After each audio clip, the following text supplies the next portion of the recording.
তোমাকে দাম দিতে চায় না, আমার কাছে তোমার দাম তখন বাড়তে থাকে।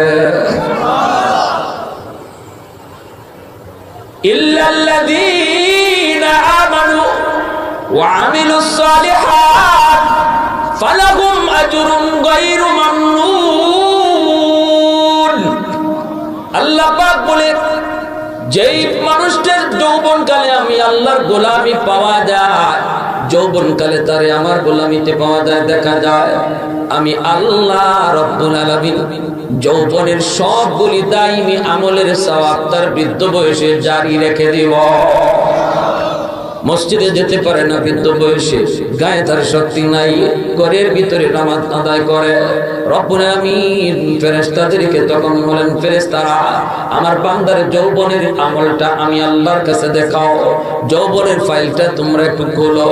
আল্লাহ পাক যৌবনের ফাইলটা কইলা দেখবেন, বান্দা যৌবনে 5 ওয়াক্ত নামাজ মসজিদে যায় আদায় করত, গায়ে যতদিন শক্তি ছিল ততদিন মসজিদে যায় নামাজ আদায় করত।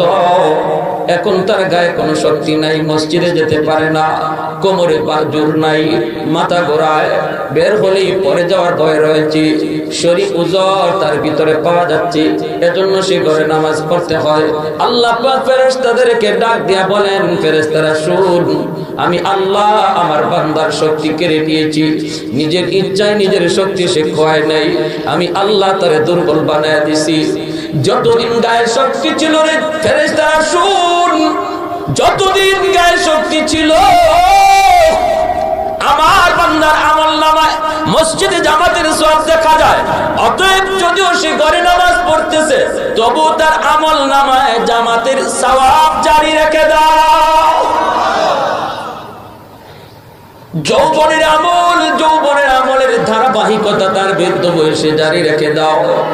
যৌবনে দেখবেন আল্লাহ পাক বান্দা মাগরিবের পরে সূরা ওয়াকিয়া পড়ছে, ফজরের পরে সূরা ইয়াসিন তেলাওয়াত করত, প্রতিদিন সে 1 পারা অথবা 1 পৃষ্ঠা 2 পৃষ্ঠা কোরআন তেলাওয়াত করত। যতদিন তার চোখের পাওয়ার ছিল, প্রতিদিন 1 পৃষ্ঠা 2 পৃষ্ঠা কোরআন তেলাওয়াত করত।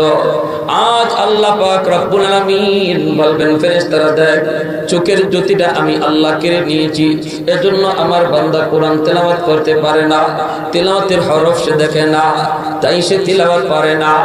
যদি আজও আমি আল্লাহ তার চোখের পাওয়ার রেখে দিতাম, তাহলে আজও তেলাওয়াত করত। অতএব তার আমলনামায় কোরআন তেলাওয়াত না করলো, যৌবনের তেলাওয়াতের সওয়াব জারি রেখে দাও। আরেকটু জোরে বলি সুবহানাল্লাহ। আলহামদুলিল্লাহ।